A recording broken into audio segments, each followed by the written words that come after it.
Joe Biden today is going to be making some of the biggest foreign policy news really in a long time as far as the United States is concerned. Joe Biden will be withdrawing all U.S. troops from Afghanistan starting very soon and to be completed by September 11th of this year. The Washington Post can now report that will be 20 years to the day since the 9/11 2001 attacks. Joe Biden, who we were told by Donald Trump and even by some on the left would start wars, was some kind of bloodthirsty warmonger, would never bring troops home, would send more troops to more places. Joe Biden is going to do what George W. Bush, Barack Obama, and Donald Trump could not do, or at least did not do. Now, I know that some of you will be saying, well, hold on a second, it was going to happen May 1st. Now it's going to be September 11th. That's a delay. What's going on? Remember the backstory of that. The Trump administration negotiated a May 1st deadline with the Taliban last year. When Joe Biden came into office, he did something that I think is generally smart. He came in and said, he didn't say because the Trump administration was so incompetent in every way. But Joe Biden came in and said, I'm going to review all ongoing projects and their associated timelines and dates. I'm pausing and reviewing before committing to either doing the thing Donald Trump started to do or not. This included pausing and evaluating the May 1st plan. There were things about the May 1st plan that were real question marks, including how exactly would the withdrawal be done? Who has been coordinated with in terms of this withdrawal? And the sort of cynical interpretation from some was Biden is pausing the May 1st withdrawal because he doesn't really want to leave. He wants to stay forever. He may even send more troops. In this particular case, and we evaluate other cases on their merits, in this particular case, it appears that Joe Biden really was just skeptical that Donald Trump did anything right, and he wanted to evaluate this plan for himself. As a result, it won't be May, but it's going to be September. It will take 4 extra months. I'd rather Biden do it competently and have it take 4 more months than simply do it the way Trump planned, likely incompetently, much like everything else that Donald Trump did. Now, in terms of numbers, officially there are 2,500 U.S. troops left in Afghanistan. The real number is more like 3,500. There are also 7,000 foreign forces, mostly NATO troops. We don't know exactly what happens with those other troops at this point in time, but Joe Biden will be holding a public event today. It may have already happened by the time you listen to today's show or watch this clip, where maybe he will outline that. Importantly, Joe Biden's plan for withdrawal from Afghanistan is not conditions-based. We are simply getting out. And a senior administration official said to the Washington Post that a conditions-based plan would be a, quote, recipe for staying forever in Afghanistan. That would be very bad. The U.S. is going to draw down to 0 by September 11th, regardless of conditions.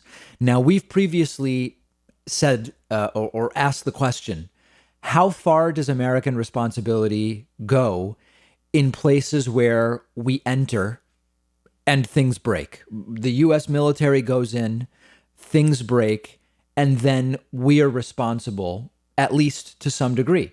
You break it, you bought it is sort of the general idea. How long do you have to stay until you can say, well, we are getting out, even if it's not totally fixed? There's very varied opinions about this and much validity in different ways. Joe Biden has made a decision that the limit is September 11th, 2021. Of course, we will believe it if and when it happens, but this has been trillions of dollars, hundreds of thousands dead, millions certainly affected by it. It is time to go. Trump promised it. He couldn't get it done during his presidency. Biden is at least apparently going to do it. Now, what will the Trump supporters say? They seemed to support it when it was Donald Trump who announced that this is what he was going to be doing. They should still support it. I can't imagine they would now be rooting, I don't know, for the Taliban or for whoever. If they supported it happening when it was Trump that announced it, you would imagine if they were consistent, they would support it now as well. Some are already saying that September 11th is too soon, though. Now, how does that make sense? If May 1st was okay, how does taking 4 extra months make it too soon? You'd have to ask them. Now, some practical questions. Will Afghanistan destabilize after U.S. troops leave? We don't know. It's possible that that will happen.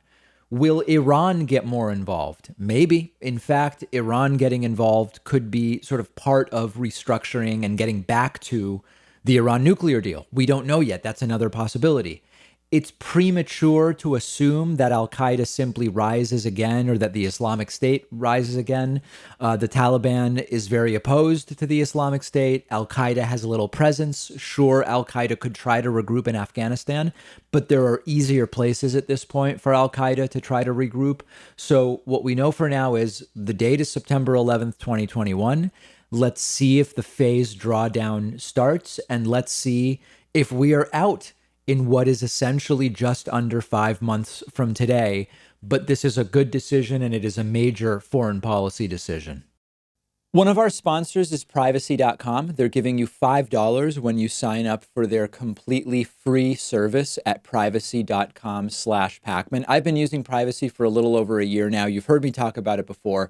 It's a lifesaver, and here's how it works. It takes just a couple of minutes to set up. Anytime you buy something online or on the phone, instead of actually using your real credit card number, the Privacy app and the browser plugin let you give each company a randomized virtual credit card number that you create out of thin air. It'll even autofill the card number with one click. And the payment is taken out of your checking account without the merchant ever knowing your real information. So this allows you to keep your banking information secure, but also to take control of your finances. You can create up to 12 of these virtual credit cards a month. You can set spending limits. You can freeze them.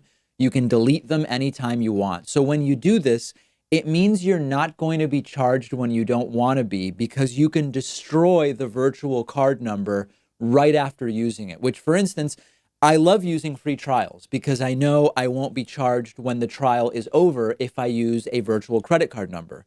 You're keeping your identity private by not telling companies who you are. You're keeping your bank or credit card info protected against data breaches and identity theft, and it's free. And like I said, you'll get $5 to spend when you sign up at privacy.com/Pakman.